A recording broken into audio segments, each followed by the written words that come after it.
तो स्वागत है दोस्तों सुनीता श्रेया किचन में। तो चलिए आज का रेसिपी है चावल के आटे का इडली।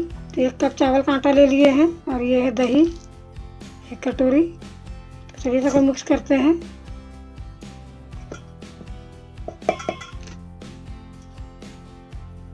तो इसको बनाना बहुत ही आसान है दोस्तों। और इसी कप से डालेंगे हम सूजी।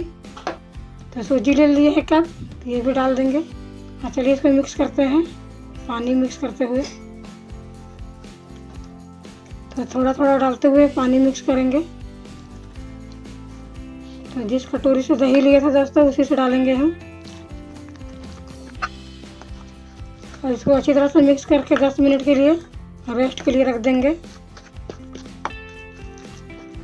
और पानी लगेगा तो इसी तरह से मिक्स करते हुए बैटर तैयार करते हैं इडली का।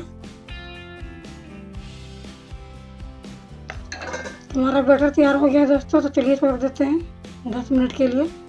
तब तक स्टीमर चढ़ाते हैं पानी गर्म करने के लिए। तो सेट हो चुका है दोस्तों हमारा बैटर। तो चलिए स्टैंड में भरना शुरू करते हैं। उससे पहले इसमें स्वाद अनुसार नमक डाल लेंगे। अब इसको मिक्स कर लेते हैं।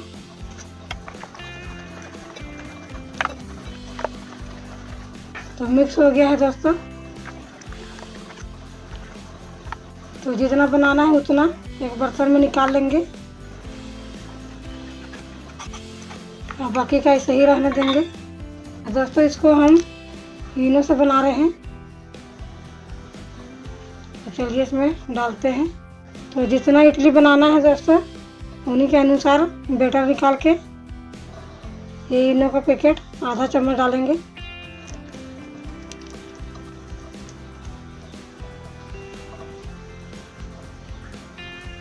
और सभी को फिर से मिक्स कर देते हैं।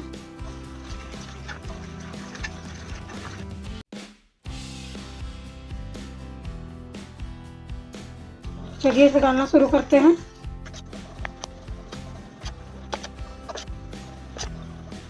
इसी तरह सब में भर लेते हैं दोस्तों।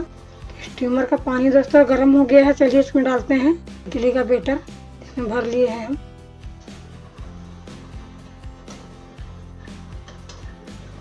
10 से 15 मिनट इसको स्टीम होने देंगे। ढक्कन लगा देते हैं।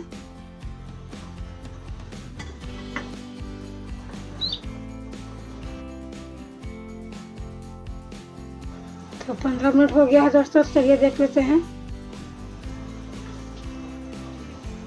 ये देखिए तो तैयार हो गया है हमारा इडली। चलिए इसको इसी में ठंडा होने देते हैं, फिर निकाल के दिखाते हैं आप लोग को। तो देखिए दोस्तों ठंडा हो गया है। चलिए निकालते हैं इसको।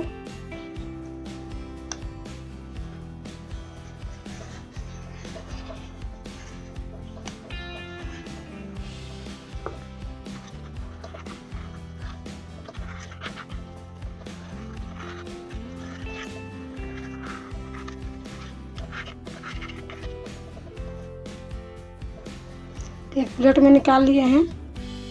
आप देख सकते हैं कितना अच्छा बना है। पूरा जालीदार है।